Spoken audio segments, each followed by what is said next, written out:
Maka abah saya tahu kamu akan keluar di masyarakat.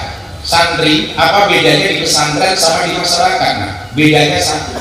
Di pesantren kamu belajar dulu baru mendapatkan ujian. Kalau di masyarakat kamu akan mendapatkan ujian terlebih dahulu baru mendapatkan pelajaran. Itulah bedanya di masyarakat dengan di pesantren. Begitu saya berangkat, bapak saya bilang lagi, nah ingat-ingat kalau menalabdul mufidul kasakin. Saya mikir ini maksudnya apa?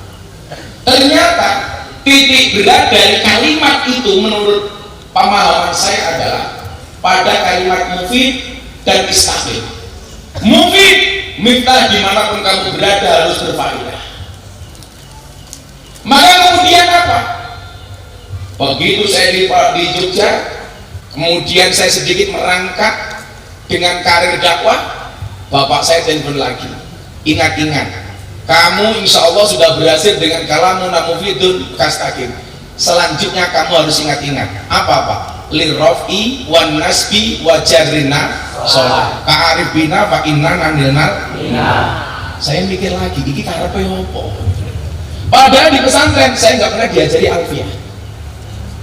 Makanya hari ini kalau mungkin hafalan santri An-Nur alfiah pasti lebih hebat Anda. Tetapi mungkin pemahamannya dalam kehidupan lebih banyak saya. Makanya hari ini kenapa banyak banget quote-quote saya beredar di media sosial. Gus Zen tahu 3 bulan yang lalu saya mendapatkan 3 penghargaan dari Leprit, Lembaga Prestasi Indonesia dan Dunia, dalam 3 kategori. Yang pertama, lelang belangkon termahal di dunia. Kemarin muktamar NU di Lampung, panitia sambat sama saya kurang anggaran. Akhirnya saya memutuskan untuk lelang belangkon. Saya membuat belangkon senilai 90.000. Saya jual, saya lelang. Saya sumbangkan untuk muktamar NU di Lampung. Laku berapa? 900 juta. Coba adik-adik bayangkan, belangkonnya saja 900 juta. Bagaimana sarungnya? Apalagi isinya.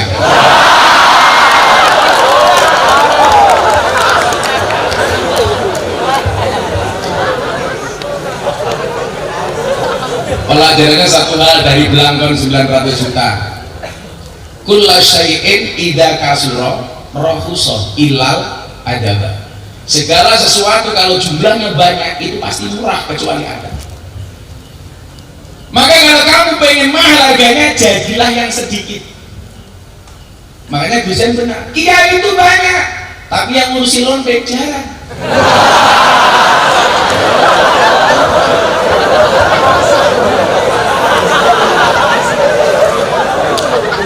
Bukan kiai-kiai itu nggak mau, bukan kiai-kiai itu nggak mampu, tetapi khawatir.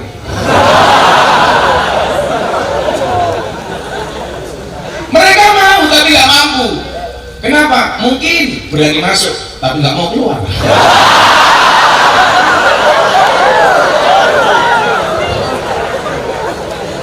Coba kalau kamu besok pengen jadi orang top, undang-undangnya ini kulla syai'in idza kasura rahusa ilal adaba.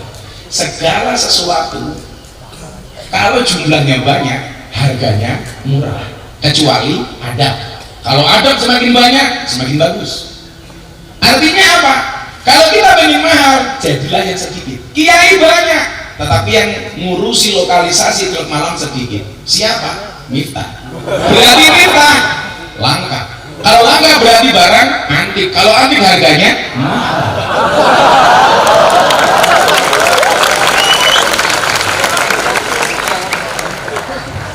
Satu belangkon 900 juta. Yang kedua, saya dapat penghargaan dari Leprit apa? Sebagai dai yang paling istiqomah pengajian di lokalisasi dan klub malam sudah 22 tahun. Apakah istiqomah berat? Iya, makanya tadi abah saya bilang mufidun kastaqim. Kamu harus mufid, harus istiqomah. Kalau istiqomah berat? Iya, kalau ringan namanya istirahat. Makanya harus istiqomah, konsisten. Makanya kenapa kalau kita mondok diperintahkan untuk apa? Watulus zaman. Itu bagian dari konsistensi. harus lama. Kenapa? Karena memang itu dibutuhkan. Kemudian yang ketiga, saya dapat penghargaan apa? Sebagai selebriti yang paling banyak wajahnya dilukis di bokong truk.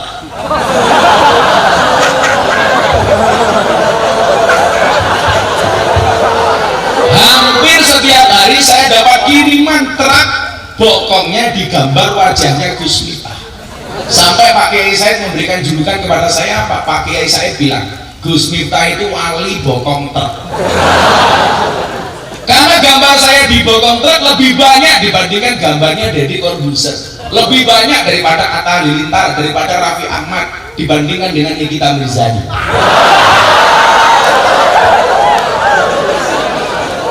Tapi Gus, yang paling menyedihkan satu, ada mobil tangki sedot WC,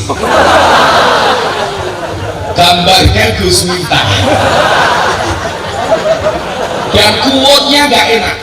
Ada gambar saya, sampingnya ada quote-nya, silitmu adalah rezekiku.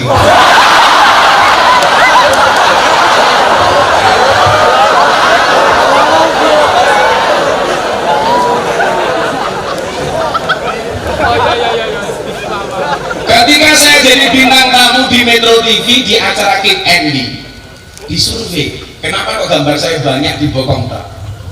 Ternyata yang menarik tidak hanya gambarnya. Kalau saya ganteng ya saya akui lah.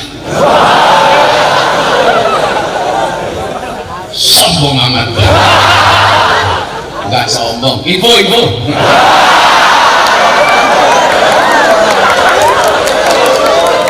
Sing tenang Mas.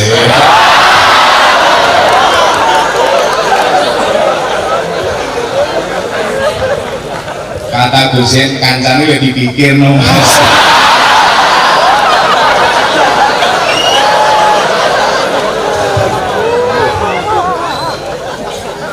Jadi ternyata selain gambar, kenapa kemudian banyak dilukis di bokong truk? Karena begitu banyaknya quote-quote saya yang dianggap mewakili orang-orang di grassroots dan wong cilik. Jadi saya itu sekarang diminta untuk membuat buku quote-nya Gus Miftah. Karena begitu banyak quote yang saya buat. Jadi contoh begini, saya itu pengen kemudian menafsirkan Al-Quran dalam bentuk quote, sehingga anak-anak milenial itu paham. Contoh Ar-Rum 21 berbicara soal apa? Pernikahan. Wa min ayati an khalaqalakum min anfusikum azwaja. Saya buat quote. Apa quote-nya? Santri gak usah pacaran. Quote-nya apa? Akan datang satu saat kamu akan dipertemukan dengan orang yang tepat, yang kedatangannya untuk menetap bukan karena nafsu sesaat.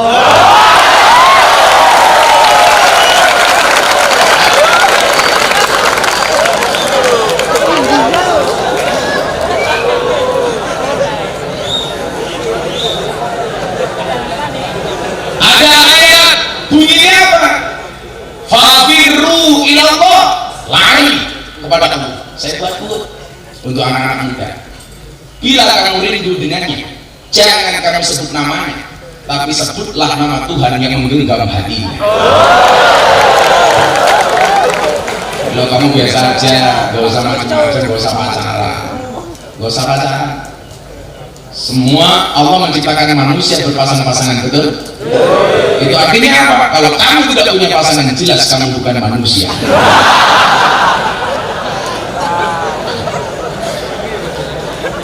Dulu kajian saya Isra Mi'raj di Masjid Istiqlal yang dihadiri puluhan ribu orang, dan itu sejarah Nahdlatul Ulama bikin acara di Jakarta bisa sebesar itu. Saat itu amalan-amalan NU selalu dibid'ah-bid'ahkan, dikafir-kafirkan, disesat-sesatkan. Maka saat itu saya punya quote yang sangat viral hari ini. Ada truk, gambar saya, quote-nya apa? Cukup Rokib dan Atid yang menilai amalku, cangkemmu ra usah melu. Maka nanti ada akan saya sampaikan. Hari ini kita hidup di satu era namanya era Society 5.0. Di era ini Anda dituntut untuk bisa 4 hal. Forsi itu apa? 1. Creativity. Yang kedua, critical thinking. Yang ketiga, collaboration. dan yang keempat adalah communication. Saya membuat quote yang gampang dipahami oleh kaum milenial itu bagian dari communication. Kenapa? Karena banyak yang sebenarnya orang itu alim, tetapi tidak bisa transfer knowledge dengan baik. Kenapa? Karena kurang mempunyai bahasa komunikasi yang baik. Makanya coba kalau Anda lihat role model seperti Gus Bah, saya meyakini sumber pesantren dengan kealiman seperti Gus Bah itu banyak. Tetapi kendalanya di mana? Di communication. Padahal Rasulullah mengatakan apa? Khalibun nas bi qadri uqulihim. Berbicara dengan manusia sesuai dengan kemampuan akalnya.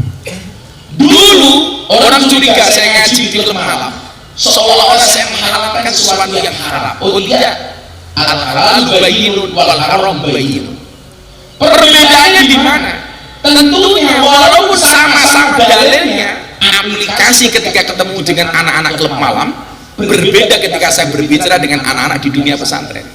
Contoh, saya dulu kan biasa Gus ngimami anak-anak mabuk di pinggir jalan. Di Malioboro itu kan banyak anak mabuk. Bahkan di situ ada namanya pangunci, paguyupan munjuk ciu. Dulu sebelum mereka ngaji sama saya semuanya begini. Sekarang semuanya mereka begini.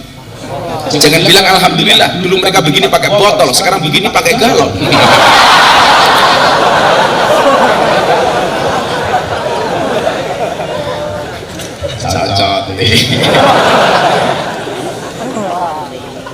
Kesabaran saya begini ya. Bagaimana kemudian saya ingin masuk ke dunia mereka. Saya datang jam 3 pagi di Malioboro. Mereka bergerombol mabuk di depannya botol. Saya datang, oh Gus minta, monggo Gus, saya datang. Mau bocah? Biasa Gus, mabuk. Gus buat tambahin. Mereka mabuknya orang minta saya tambahin. Oke kita tambahin. Tak kasih uang tapi syaratnya satu. Nanti subuh ketika adzan subuh berkumandang kalian berhenti ikut saya sholat. Mau nggak? Yaudah, tapi tambahin dulu. Saya kasih uang 500.000. Mereka beli botol lagi. Begitu adzan subuh berkumandang, Allahu Akbar, Allahu Akbar. Janjinya apa? Mandek. Oke, mereka mandek. Akhirnya sholat subuh sama saya. Allahu Akbar. Saya imam. Alhamdulillahi Rabbil Alamin. Di belakang saya mulai Allah. Cama kok gimana?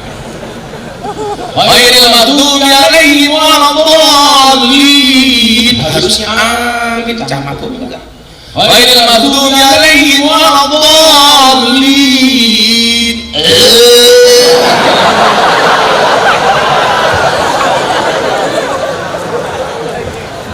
Seminggu kemudian sudah saya mulai dicaci maki sama teman-teman saya di Jogja. Minta ini goblok, mabuk kok diajak sholat. Bukankah kamu paham? Sholatnya orang mabuk tidak diterima oleh Allah 40 hari. Akhirnya apa? Saya nggak pernah sakit hati dengan bahasa seperti itu. Anak-anak pemabuk, anak-anak malam dengar dengan hadis ini. Mereka tanya sama saya, Bah, benar nggak orang mabuk itu sholatnya tidak diterima oleh Allah 40 hari? Benar sih. Lalu terus bagaimana dengan kami? Saya bilang, ingat, hadis itu benar, tapi kamu harus tahu itu hadisnya orang normal, sementara kalian abnormal. Kalau nunggu nggak mabuk, sholatnya kapan? Maka sholat kalau kamu mabuk. Kalau kamu belum bisa berhenti mabuk, jadi berhenti sholat. Minimal STMJ, sholatnya terus, mabuknya jalan. Istilahnya era malam apa? Amar ma'ruf nahi mungkar.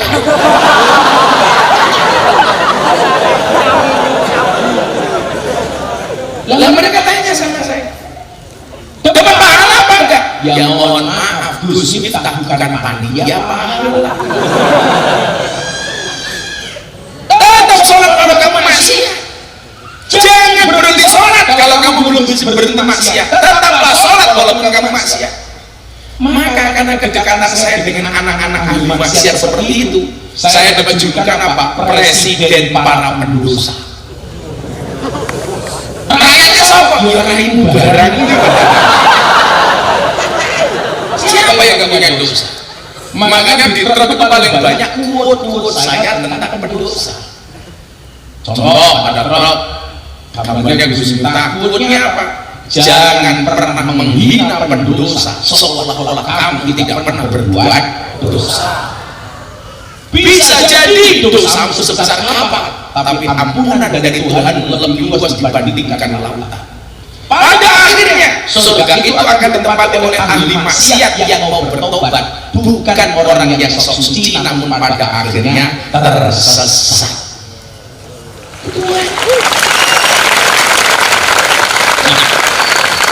Yang pengen saya sampaikan ke adik-adik saya di Anur seperti apa? Kita sering mendengar kalau mengatakan saya ini mahfudz, latak akhir manggunaka walitul syai'in maziyah. Dari kalimat ini saya meyakini gak ada santri bodoh, tapi unik dengan kelebihannya masing-masing. Saya ulangi, gak ada santri bodoh. Yang ada adalah santri unik dengan karakter masing-masing. Maka kamu lihat santri ketika menjadi kiai pun mohon maaf kelebihannya masing-masing. Saya itu sepakat dengan spesialisasi dokter.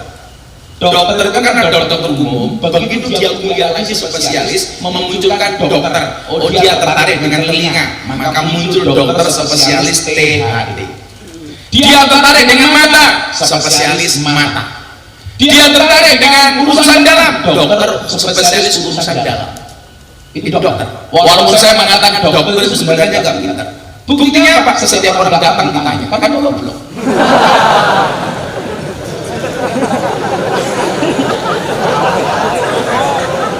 Dokter itu kan yang pintar cuma satu, siapa? Dokter Iwan. Gak pernah ditanya, langsung itu. Orang dokter takon di sapi kalau apa? Teman saya dokter marah sama saya, goblok ngomong Islam. Kenapa dok? Ngomong Islam ya aneh. Kenapa yang kentut bokongnya wudhu yang dicuci mukanya? Kan lucu ya. Bodoh sama dokter. Kenapa yang sakit matanya kok yang disuntik bokongnya untuk mata ini disuntik?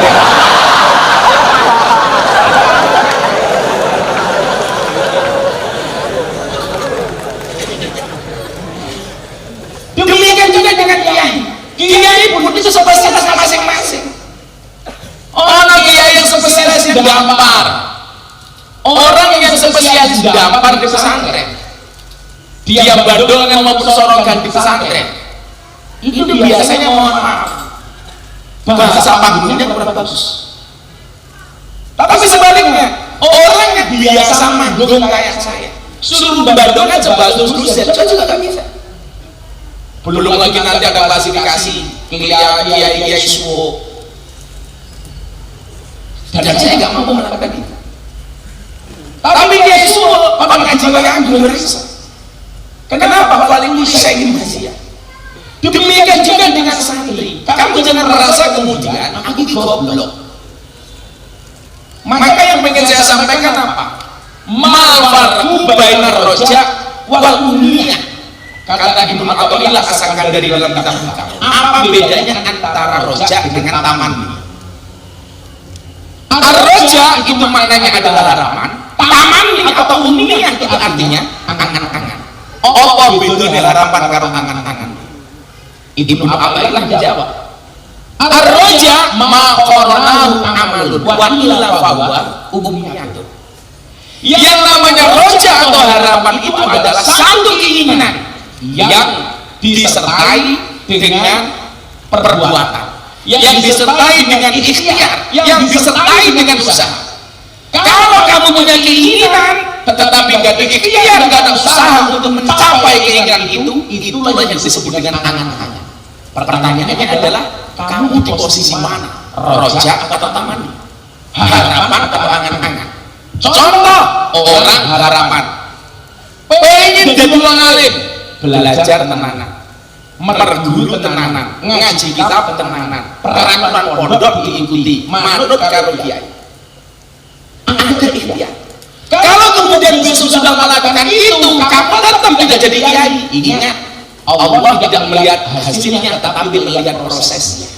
Maka Allah memerintahkan untuk usaha, tidak mewajibkan untuk sukses. Maka fokuslah kepada proses, jangan berorientasi kepada hasil. Contoh, umpama nih, jenenge sapa Ghibli.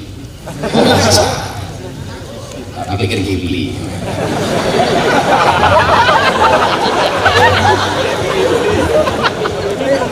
Hasan kelas berapa Hasan? Kelas 5. Kamu bisa bikin jadi apa kalau bisa? Oh iya Habib, Masya Allah. Habib Hasan. Habib Hasan ini besok pengen haji. Namanya nabung sampai mati belum bisa berangkat haji. Umpama Allah nggak melihat Habib Hasan berangkatnya, tapi melihat proses. Makanya begitu Habib Hasan meninggal, tanya sama malaikat, hei Habib Hasan, ayo. Kamu mondok? Alumni An-Nur. Kamu sholat? Pasti. Kamu sedekah? Terakhir. Tanya lagi. Kamu ngaji? Ngaji. Kalau sholat khusus kita. Habib Hasan ditanya, Habib Hasan, kamu mau haji apa enggak? Enggak, malaikat. Kan malaikat takut. Lah kenapa kamu enggak haji? Ya salahmu malaikat. Mau apa hukuman mata terus mati.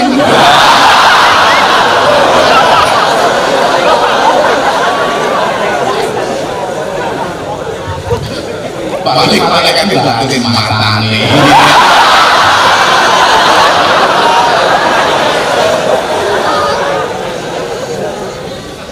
Jadi adanya ikhtiar. Kamu mondok beneran. Kenapa? Harus ijtihad dulu. Kan begitu. Harus punya sifat hirsun, tomak. Toma harta nggak boleh, toma ilmu wajib. Proses dengan sebaik-baiknya. Kenapa? Walladzina jahadu fina lanahdiyannahum subulana. Berproses dengan cara yang baik dan sungguh-sungguh menjadi sahabat yang baik. Wa innallaha ma'al muslimin. Innallaha ma'al muslimin. Allah itu bersama sahabat yang baik. Berproses saja. Saya suka jadi kayak orang urusannya. Saya sering menyampaikan apa? Kewajiban orang tua kan mondok anak. Kewajiban guru mulang. Kewajiban santri belajar. Soal sesuatu orang urusanmu, orang tanggung jawab gurumu, orang tanggung jawab bapak ibumu. Soal Allah. Tapi menurut saya kalau di sini tidak bawa santri. Yang biasa membuat santri stres kan bapak ibunya. Begitu santri selesai mondok, pulang dalam nganggur, dapat pekerjaan, ibunya mulai cerewet. Le, bikin cerita gede goblok tak pinter. Mondok sampai neng nganggur. Ngapa begitu mulai nganggur? Kapan balas budi kalau ngomong? Kalau saya jadi anak tak jawab. Ngapa? Jadi ngajak balas budi kali ngomong pikiran jelek lagi.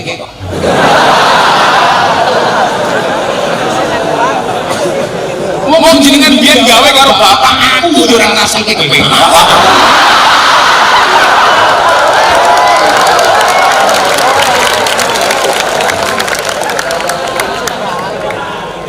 Tapi aja mau contoh.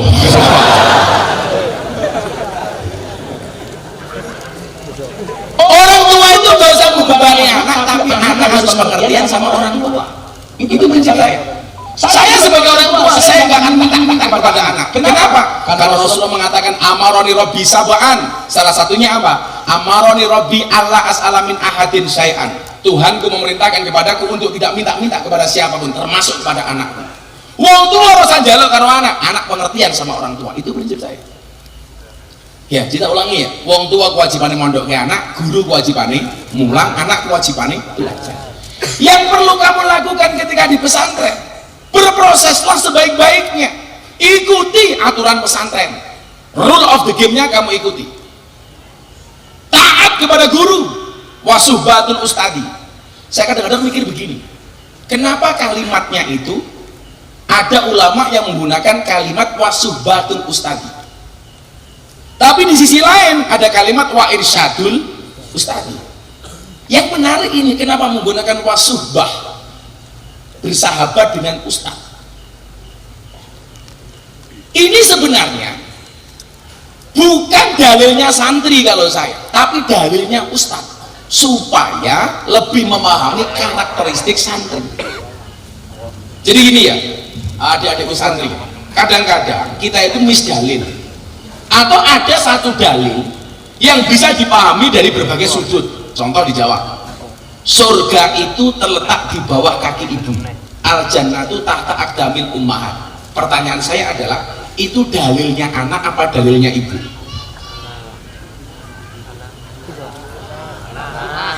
Hadis ini bisa dilihat dari dua kacamata. Kalau memandangnya sebagai seorang anak, pasti surganya anak tergantung hormatnya kepada seorang ibu. Tapi kalau Anda besok jadi orang tua, itu dalilmu sebagai orang tua. Maksudnya apa? Surganya anak tergantung kelakuannya seorang ibu. Sing kurang ajar anak umur kelas 5 SD pengajian sama saya ikut, saya ngomong soal ini, pulang dia tanya, Abah kenapa surga terletak di bawah kaki ibu? Saya kan diam saja. Wah, kenapa surga terletak di bawah kaki ibu? Saya nggak jawab. Anak saya bilang, kiai viral nggak bisa jawab. Aku batin cangkemmu. Kamu tanya apa, nak? Kenapa surga itu terletak di bawah kaki ibu? Oh iya jelas, nak. Surganya anak itu terletak di bawah kaki ibu. Kenapa? Karena kalau di antara dua kaki ibu, surganya bapak.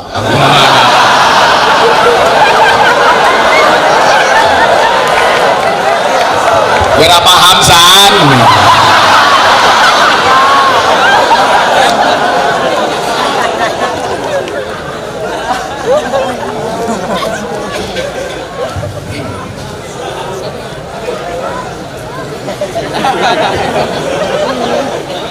Hasan laqabuhu Kibli.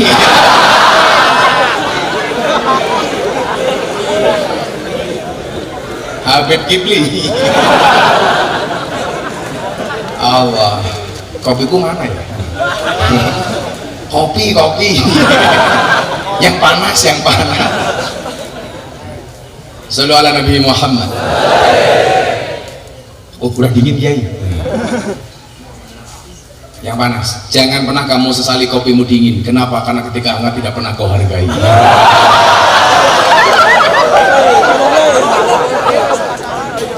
Iya ngono aja lo kopi di foto.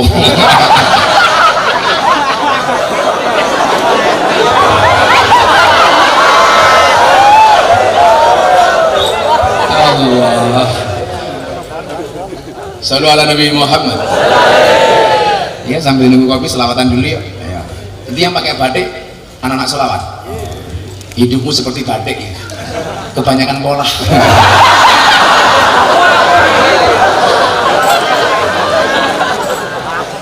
Oh, Bebasa ini vokalis. Ngeri sekali. Kamu vokalis. Ya, tak kasih uang sakunya. $100 Singapura.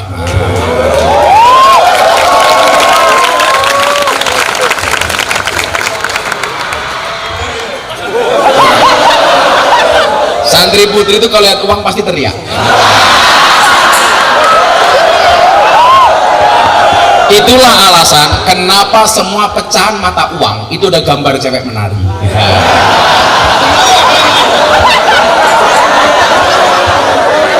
Coba kamu lihat, 100.000 gambar cewek menari, 50.000 cewek menari, 20.000 cewek menari, 10.000 cewek menari, 5.000 cewek menari, bahkan 2.000 ada gambarnya cewek menari. Satu-satunya pecahan mata uang yang tidak ada gambar cewek menari hanya uang Rp1.000.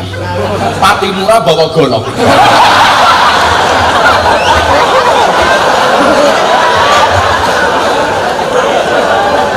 Kenapa kok Rp1.000 pati murah bawa gambar golok? Karena cowok itu dituntut untuk mencari uang, tapi nggak boleh membelanjakan uang. Maka jatah emang saya mutok. Lah, uang di atasnya semuanya ada gambar cewek menari. Kenapa semua pecahan mata uang ada gambar cewek menari? Karena hanya uanglah yang bisa membuat cewek bahagia dan happy.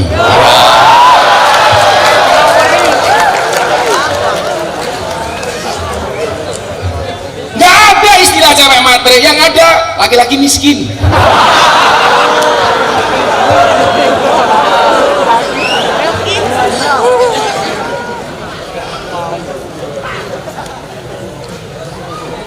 Kata santri putri, yes.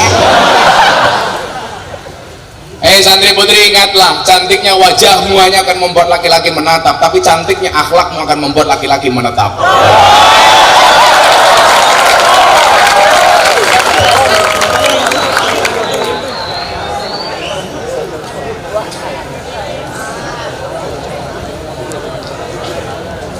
Ayo selawatan yuk. Besok saya masuk surga, anak-anak hadroh saya ajak, amin. Tapi ya itu di surga saya kelon sama bidadari, kamu hadrowan.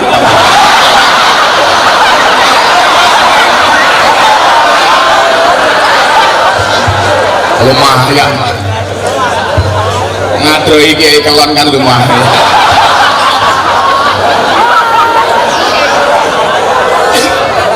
Ya selawatan, salawat Nabi Muhammad. Kowe ngopo tangtung-tangtung terus?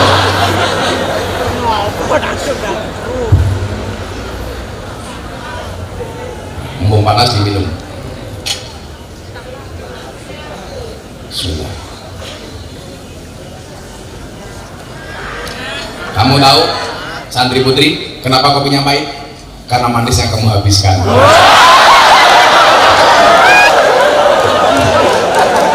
Gak usah pakai gula gitu, gak usah pakai gula. Cowok itu di mata cewek seperti gula di dalam kopi. Kopi tanpa gula pahit. Siapa yang disalahkan? Gula. Goblok gawe kopi tanpa gula. Tapi kalau bikin kopi kemanisan, siapa yang disalahkan? Tetap gula. Gawe kopi kok kakean gula. Itulah cowok di mata cewek. Ada rasanya, namun tidak pernah diperhatikan keberadaannya.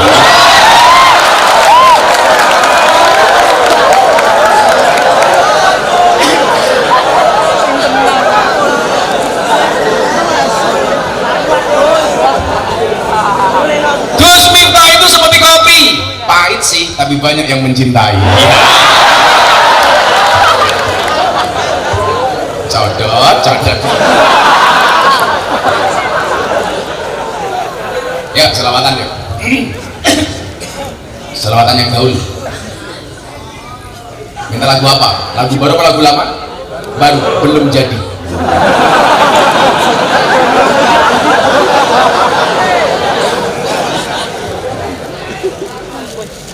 Ditinggal rapi versi selawat ya. Kok kamu kayak setrika sih?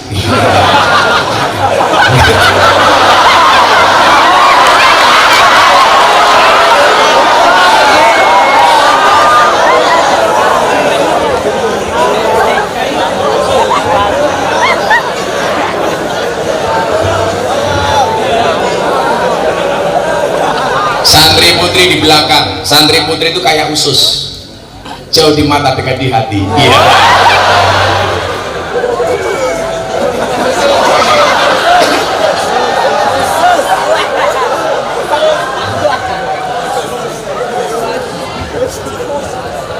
Santai, mas-mas santri putra, kamu nggak usah Mbak Juli santri putri.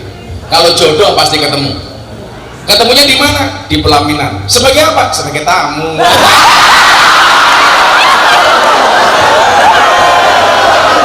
Ambiar. Ajur sum.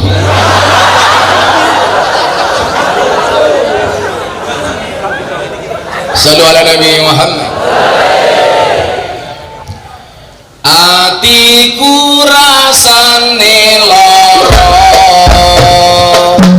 nyawang konco adoh karo agama. Randuwe tata krama, Qur'ane ra diwaca, salate yo ditinggalno. Salawat ya Rabbi bil Mustafa balillah qasidana waghfir lana ma madha ya wasi'al karami huwal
Biar bareng-bareng hatiku rasa belo nyawa kowe rapi karo kiyo nangis ketihaloku ramo aja rasaku kowe tega ninggalaku apa iki wis kalane kudu bisa kehilangan tresnane kuduku hatiku kuduku batinku senajan nyiksa tresnaku sholawat ya Rabbi bil Mustafa balil maqasidana wa bilana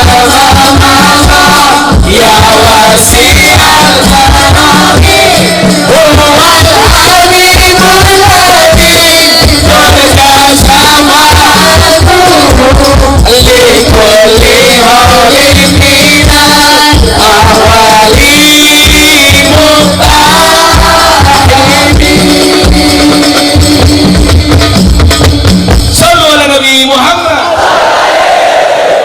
malaikatnya ning langit bengok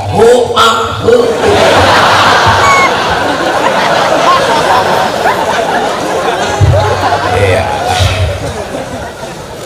dulu Gus Abah Lutfi itu bilang le itu lagi pondok santrimu gawinin seneng macam gawe susah jadi gawe seneng santri itu bagian dari tahadus bin nikmah pondok cek duwe santri wong nyatane lak pondok apa nyuwun sewu kiai ra bakal iso nyenengke santri lak pondoke ra duwe santri maka seneng wae hati ini digawe happy ya, seneng senajan tau duitku dijaluk karo Hasan Kipli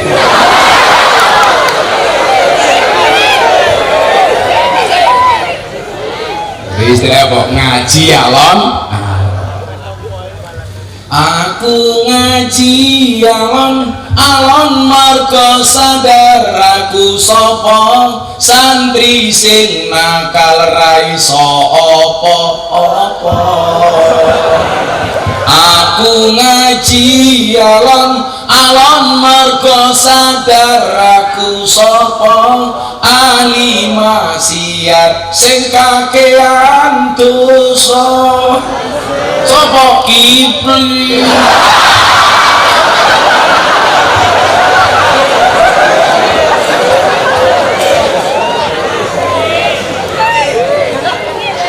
I love you Kipli Mas Kipli kita lagu apa? Lost Dollar lagi iso pamer bojo iye sing dipameri sapa kalau di sini namanya bukan pamer jombang bukan pamer bojo pamer jomblo tapi santai sejomblo-jomblonya kalian pasti akan berakhir amin di mana berakhirnya kalau tidak di pelaminan minimal di pemakaman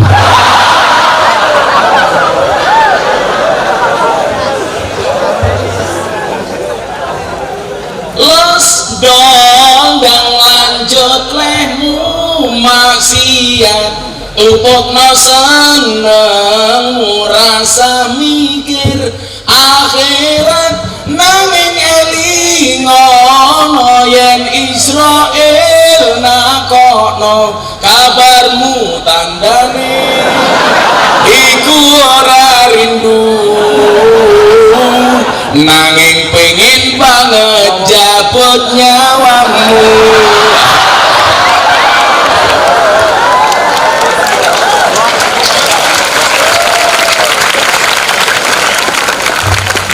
Iki yang ngono, pengen dicabut nyawane malah tepuk tangan.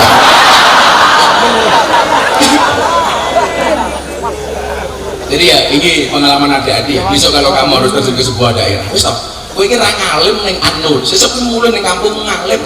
Soalnya apa? Ning kampung ndelok ora ana wong sing tau mondok. Nah, kowe mesti ngalim nih. Senajan tenan kene paling goblok kok apa. Loh, apa rumangsamu Gus minta ngalim? Belas tangannya.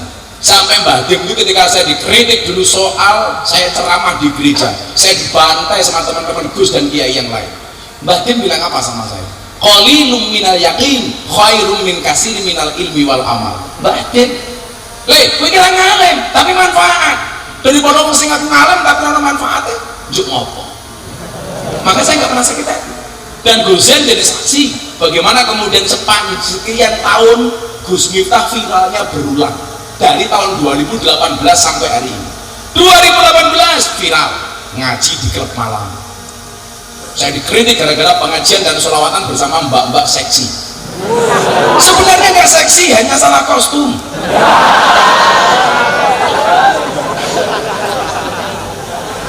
Kayak saya ngaji di Surabaya, ada klub malam, saya malamnya ngaji di Doli, bekas lokalisasi, siangnya sudah di Surabaya. Ditelepon sama yang punya kafe, Gus, mbok kafe kita juga ngaji. Itu Gus, dulu saya di mana-mana ditolak di kafe, sekarang semua kafe minta saya datang. Akhirnya saya datang, acaranya apa? Anniversary, anak pengen ngaji sama Gus Miftah. Saya datang, saya pikir sudah menggunakan jilbab, baju muslimah, ternyata enggak, sudah hadir dengan pakaian dinas masing-masing. Saya dulu masuk kafe awalnya dicueki, sekarang beda, disambut. Begitu saya mau tausiah ke atas panggung, mbak-mbaknya semuanya merapat minta selfie. Ya Allah, ngisor pupuh dhuwur susu.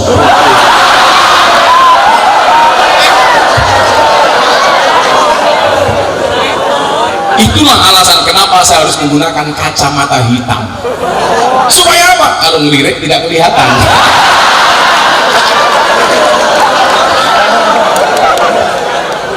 Hasan, kamu belum paham Hasan.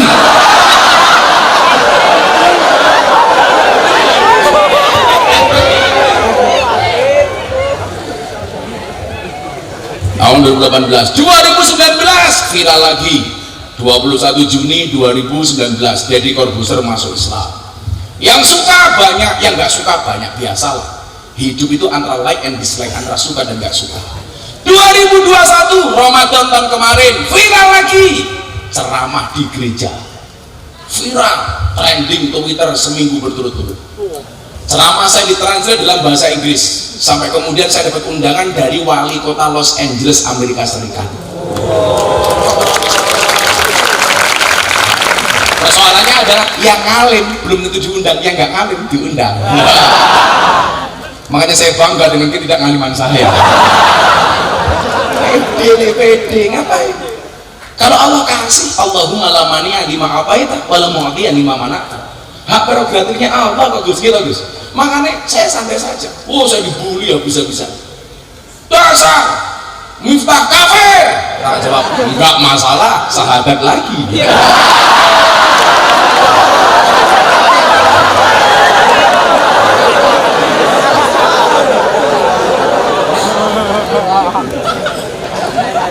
Makanya kan Gus Zain minta saya memberikan motivasi kepada kalian. Kemarin 2 bulan yang lalu viral lagi apa? Gus Miftah dan wayang. Gara-gara ada Ustadz Khalid Basalamah yang mengharamkan wayang dan pengen memusnahkannya, saya lawan. Semua Ustadz komentar, nggak ada yang viral. Begitu saya komentar, viral, trending Twitter nomor 1 di atasnya Pak Jokowi.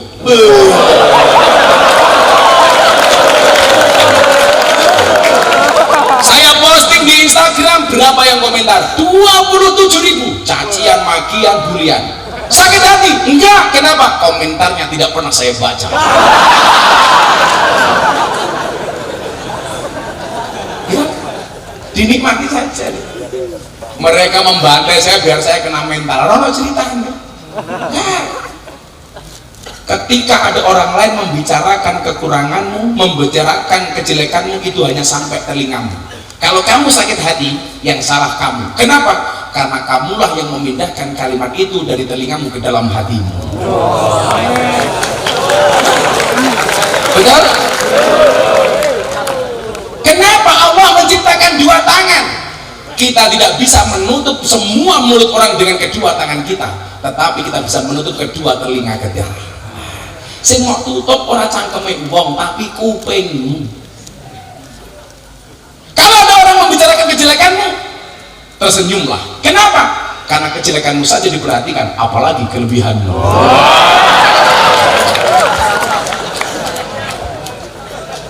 Sing dipikir Gusen iki kuwi ning kita ora ono. Tapi cangkemku iso. Sing larang kuwi, Bro. Ngono pli.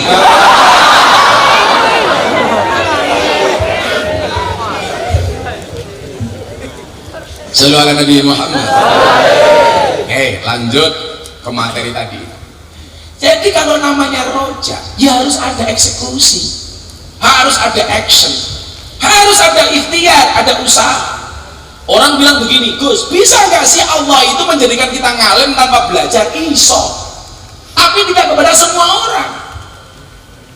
Allah itu bisa kok menjadikan kita bisa tanpa kita berusaha, iso baik. Allah bisa menjadikan kita kaya tanpa kerja, iso baik. Tapi Allah memerintahkan kita untuk berproses. Kenapa? Karena orang berproses dulu baru mendapatkan sesuatu, itu lebih indah dibandingkan nggak pernah proses tapi mendapatkan sesuatu.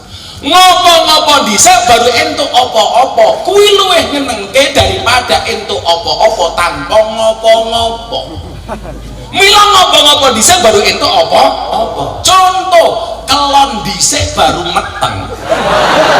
Kuwi luwih nyenengke daripada meteng tanpa kelon.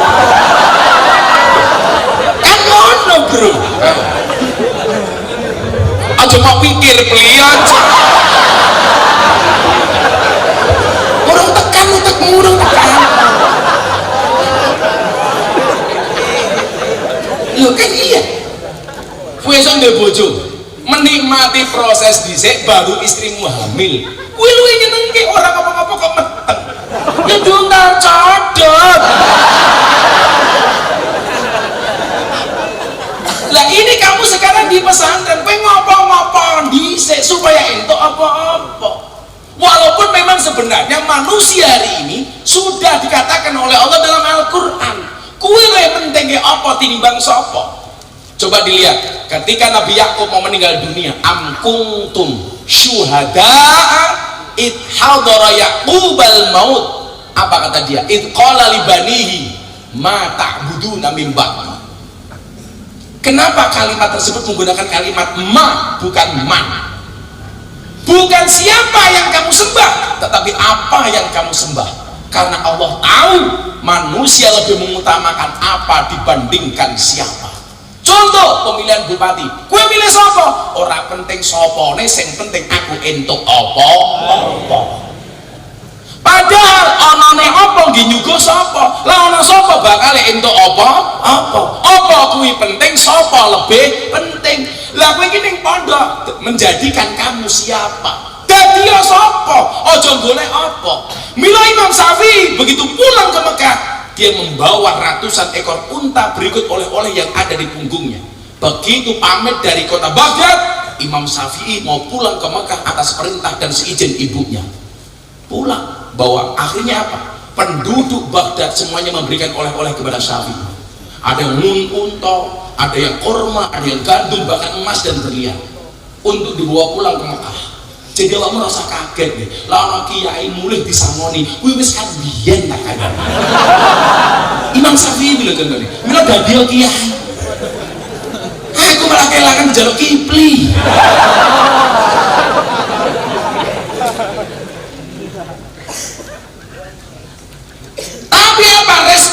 ibunya Imam Syafi'i.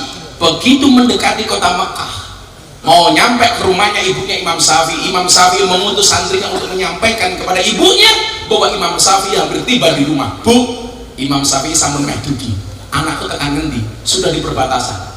Santrinya matur, anaknya ibu TOP BGT GTL, top banget gitu loh. Lah ngapa le? Pulang dari Baghdad, Imam Syafi'i membawa ratusan ekor unta berikut oleh-oleh yang ada di punggungnya. Apa jawaban ibunya Imam Syafi'i? Katakan sama Syafi'i, nggak usah pulang. Kaget santrinya. Kenapa bu? Saya dulu perintah Syafi'i untuk mencari ilmu, tidak untuk mencari harta. Jajan. Kenapa kemudian Syafi'i sekualitas itu? Karena berangkat dari ibu yang begitu berkualitas. Katakan sama Syafi'i, nggak usah pulang. Dia saya perintah untuk mencari ilmu, tidak untuk mencari harta. Kenapa dia pulang membawa harta? Perintah ini kemudian disampaikan kepada Syafi'i. Pak Syafi'i, mbokmu nesu. Syafi'i takut, lah kowe ngomong apa? Kula wae matur bilih panjenengan ngasto unta banyak berikut untuk oleh-oleh yang ada di pundaknya, yang ada di punggungnya. Ibu nggak berkenan karena ibu mengatakan kiai diperintah untuk mencari ilmu, tidak untuk mencari harta. Akhirnya apa yang terjadi? Semua harta yang dibawa Syafi'i diberikan kepada penduduk kota Madinah, sehingga yang tersisa hanya kitab dan bukunya Imam Syafi'i. Begitu disampaikan kepada ibunya Syafi'i, ibunya mengatakan apa? Silakan Syafi'i untuk pulang ke rumah. Karena apa? Kalau kamu cari ilmu dengan baik, mementingkan urusan akhirat, pasti unta dan oleh-olehnya mengikuti. Maka kemudian dikatakan man aslaha akhiratahu fa aslahallahu dunyahu. Barang siapa membaikkan akhiratnya, maka Allah akan membaikkan dunianya. Itu Imam Syafi'i. Ayo orientasimu. Bagaimana kemudian Imam Syafi'i tidak luar biasa? Karena cintanya yang luar biasa kepada gurunya Imam Malik. Makanya kenapa? Salah satu proses yang harus kamu jalani di pesantren ini adalah mencari ridho gurumu. Sampai cintanya Imam Syafi'i kepada Imam Malik menurunkan ridhonya Imam Malik kepada Syafi'i. Puncaknya adalah ketika Imam Malik tidur dan bermimpi ketemu dengan baginda Rasulullah Muhammad SAW. Apa yang dilihat oleh Imam Malik dalam mimpinya? Imam Malik bertemu dengan kanjeng Nabi dan Nabi Muhammad mengatakan kepada Imam Malik, wahai Imam Malik, baligh salami ila Syafi'i, sampaikan salamku kepada Syafi'i muridku. Begitu bangun, Imam Malik terkejut. Kok ampuh men santriku sing jenenge Syafi'i, sampai Rasulullah nitip salam kepada Syafi'i. Apa yang dia lakukan? Mengutus satu santrinya untuk sowan kepada Imam Syafi'i. Sampaikan kepada murid Imam Syafi'i, semalam saya bermimpi ketemu dengan Nabi dan Nabi menitip salam untuk Imam Syafi'i. Coba adik-adik santri, kalau kamu mimpi ketemu kanjeng Nabi, wallah aku yakin itulah kanjeng Nabi. Tapi kalau kamu mimpi ketemu tukang syuting, bisa jadi itu gerandong.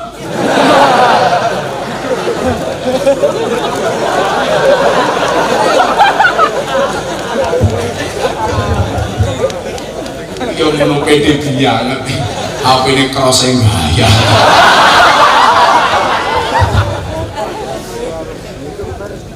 Akhirnya apa? Santrinya Imam Malik datang ke rumahnya Imam Syafi'i dan menyampaikan kepada Syafi'i, Pak Kiai, kula beto pesan saking Kiai Imam Malik, bilih wae dalu Kiai Imam Malik mimpi ketemu dengan kanjeng Nabi dan kanjeng Nabi nitip salam untuk anda wahai Kiai Syafi'i. Begitu bahagianya Imam Syafi'i, tahadus bin nikmah. Akhirnya apa? Dia teringat wa idza khiyitum bi tahiyatin fahayyu bi asana minha.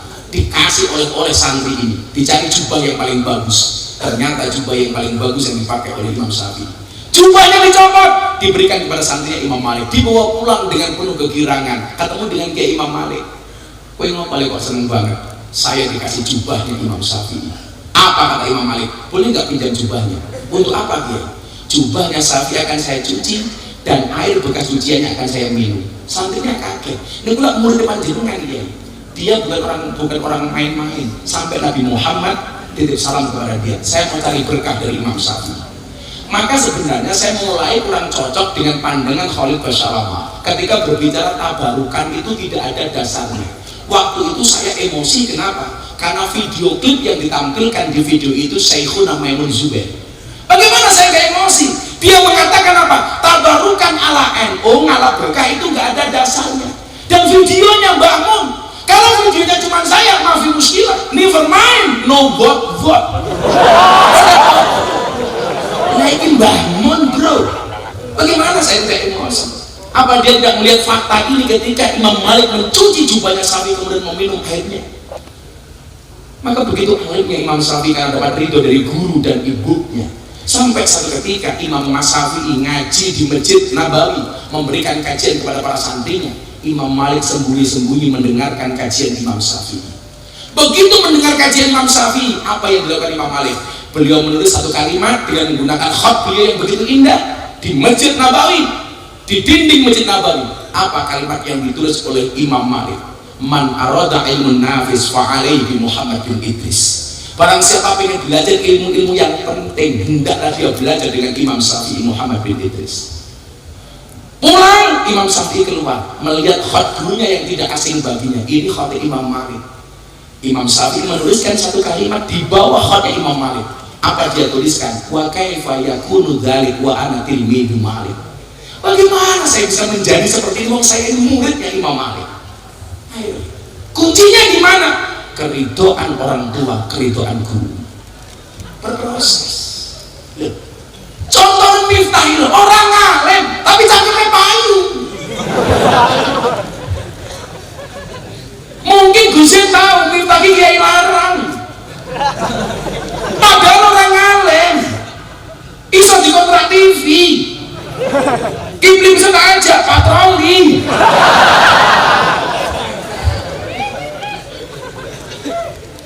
Itulah rojak berproses dengan benar. Kalau kamu pengen kaya, ya kerja, ya bisnis, ya dodolan. Sekarang pengennya kaya, pengennya jadi kiai. Tiap hari pekerjaannya tidur, nggak mau masuk kelas, belajar nggak mau, hormat kepada guru nggak, turu tok. Begitu bangun, begitu status akan indah pada waktunya.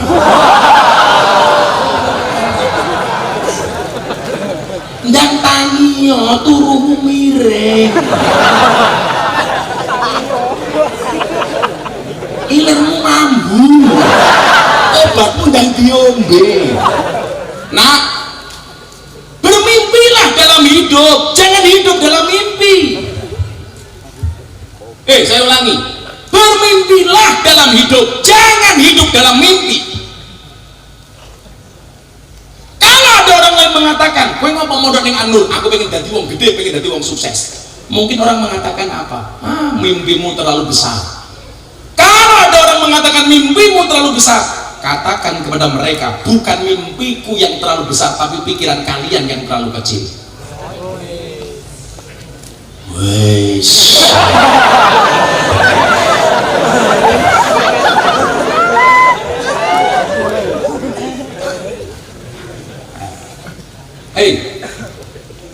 Ikuti prosesnya. Tapi kadang-kadang saya menemukan sesuatu yang gak enak di pesantren, Gus. Itu bagian dari cobaan. Cobaan kok banyak, iya. Kalau cobaan pasti banyak. Kalau sedikit namanya cobain. Saya kemarin dicurhati sama ibu-ibu, Gus, mohon maaf, keluarga saya rumit. Saya bilang, iya Bu, kalau keluarga itu pasti rumit, rumah tangga itu pasti rumit. Rumah tangga saya rumit, Gus. Iya. Kalau rumah tangga itu pasti rumit. Kenapa? Karena kalau sederhana namanya rumah makan.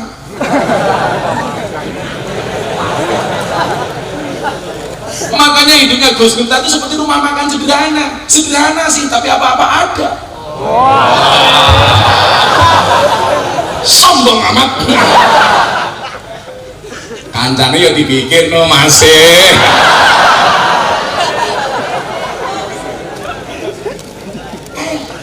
Ini motivasi kita malam hari. Maka kamu pede jadi santri. Jangan menjadi pribadi yang tidak pede, insecure. Underestimate. Mau kemana ya? Mempunyai itikad lah baru paham deh. Ayo, kayak gitu pede gitu, peteng gedeg.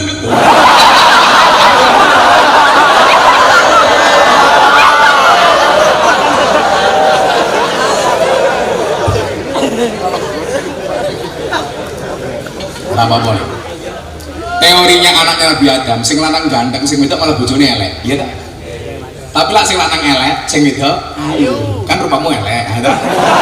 Insya Allah sesuk bojomu remuk.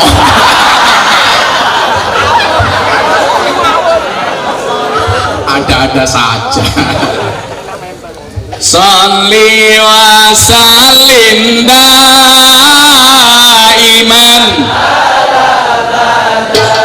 Allah sholli wa sallim daiman wal ali wal ashabi man wal ali wal ashabi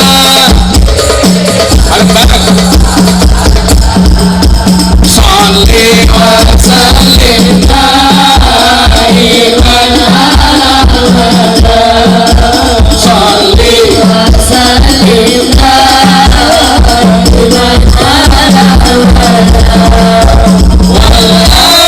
daiman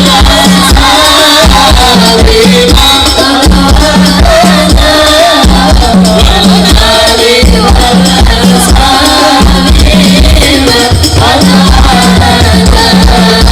saben malam Jumat ahli kubur mulih nang omah kanggo jalodonga wajan Quran ajan sakalima lamun ora dikirimi banjur bali brebes milih bali nang kuburan mangku tangan tata nisan Sholli wa sallim daiman ala Sholli wa sallim daiman ala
lah kayak tukang pijet.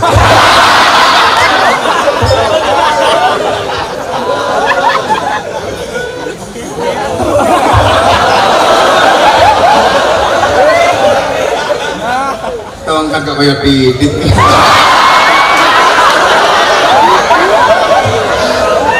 Ya no menungso kayak Gus Miftah kawin 15.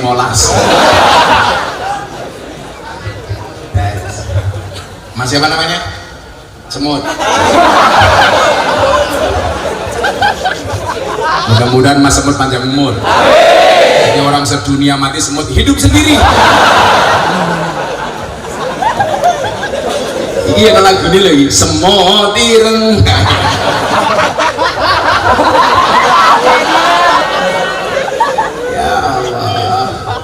PD batang gedeg. Ini kalau di Jogja namanya Irma. Irengi Masya Allah.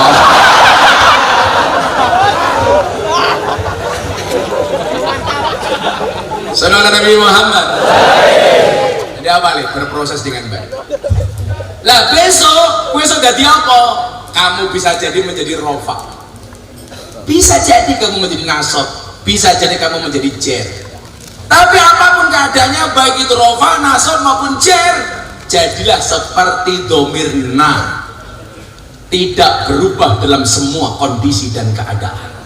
Nah, ketemu rofa tetap nah, ketemu nasab tetap nah, ketemu jer tetap nah, teguh pendirian. Oh,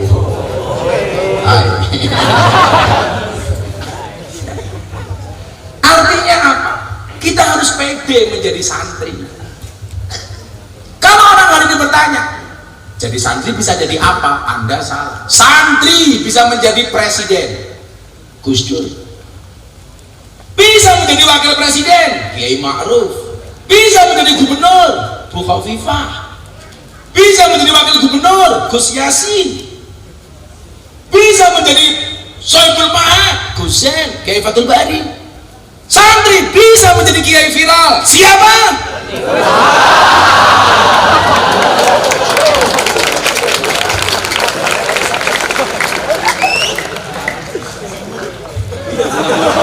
Semut.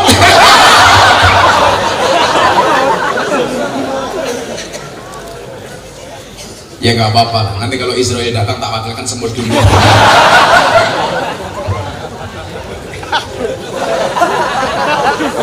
Pantesan ketika saya tadi pakai selawatan santri udah senyum-senyum, perasaan saya nggak enak.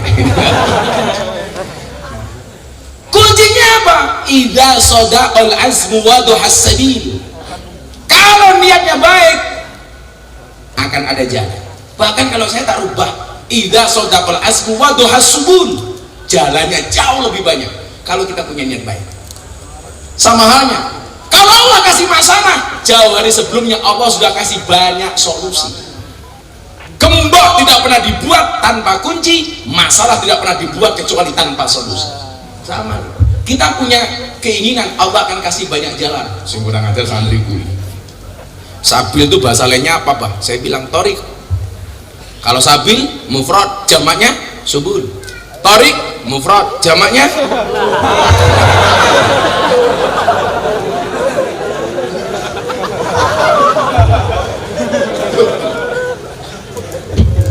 teman, kabarnya masih. Ya kurang aja. Panconnya dipikirin no masih. Sejak kapan kamu jadi temanku masih? Ini bagus loh kalau difoto nanti dipajang. Langsung ada captionnya baina perbandingannya adalah baina sama wasumursat.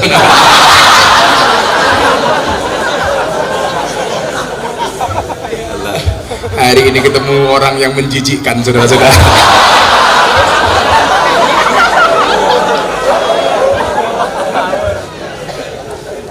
Kalau ada niat pasti ada jalan. Where there is will, there is way. Tambahin, where there is will, there are ways. Jalannya jauh lebih banyak dibandingkan masalah. Maka anak-anak yakin saja bahwa kamu jadi santri akan bisa menjadi apapun. Yang harus kamu lakukan hari ini adalah berproseslah dengan cara yang baik. Apa quote-nya? Pantaskanlah amalmu di hadapan Allah, maka Allah akan memantaskan hidupmu. Asik.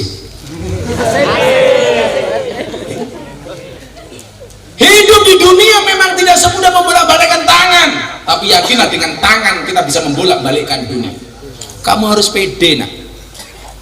Masa depan seseorang itu seperti sekumpulan tempe. Artinya apa? Nggak ada yang tahu.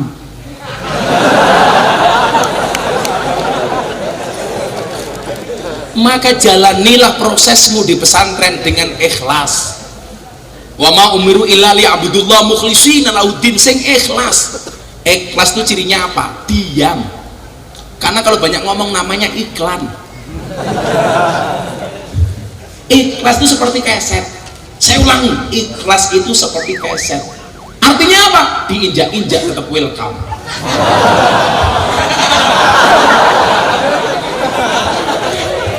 Oh, berarti kan mau Kipli mungkin apa? Begitu paham Kipli yang guyu. Lah tapi $100 kok.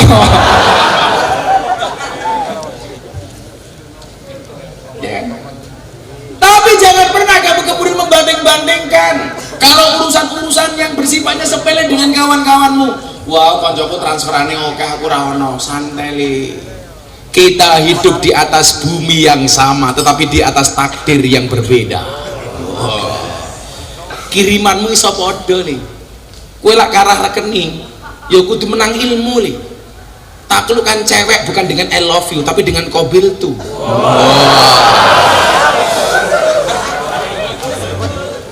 Kamu besok kalau kembali santri begitu keluar dari pondok pengen nikah gampang nih, non mati ketemu bak saja dibaca iklab. Masa aku ketemu kamu nggak ijab lah?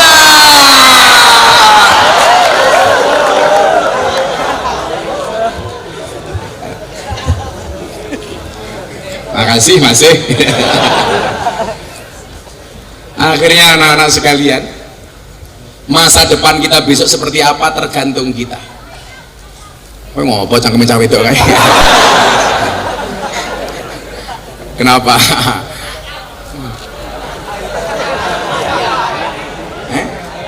Ayam. Ayam. Iya.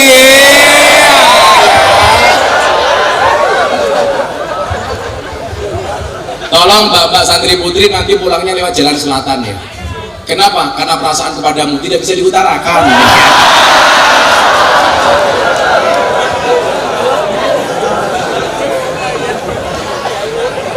Kalau santri putra dengan santri putri An-Nur itu seperti Indomaret dan Alfamaret, berdekatan sih tapi nggak pernah jadian. Iya.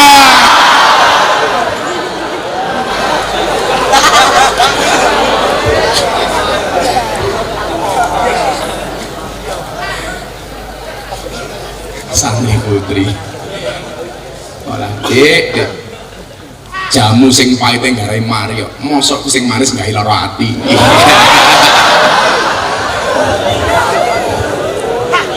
Saudara Nabi Muhammad. Maka yuk berproseslah dengan baik, ikuti petunjuk guru.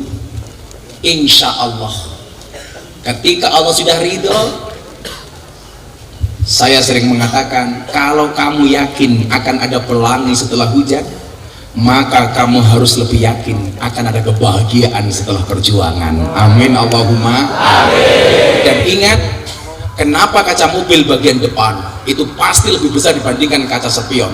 Jawabannya adalah karena masa depan kita jauh lebih besar daripada masa lalu kita. Amin Allahumma amin. Sudah jam 1:30, pengajian dianggap selesai. Akan diteruskan oleh Ustaz Semput, Sohibul Fadilah wal Karamah wal Maksiyah.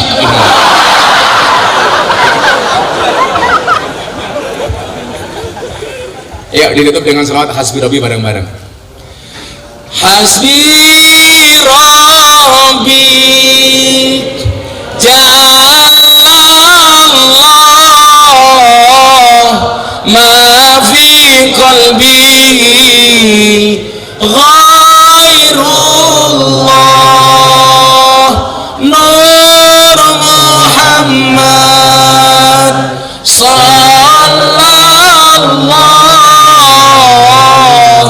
la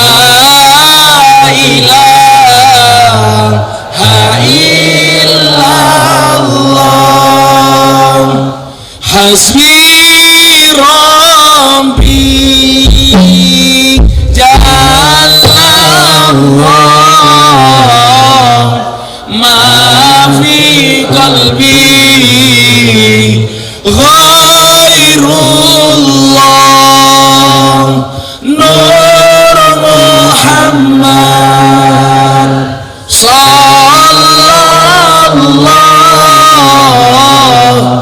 la ilaha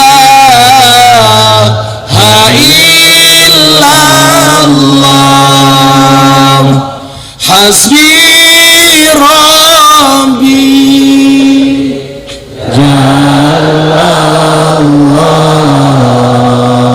ma fi qalbi ghairullah nur Muhammad sallallahu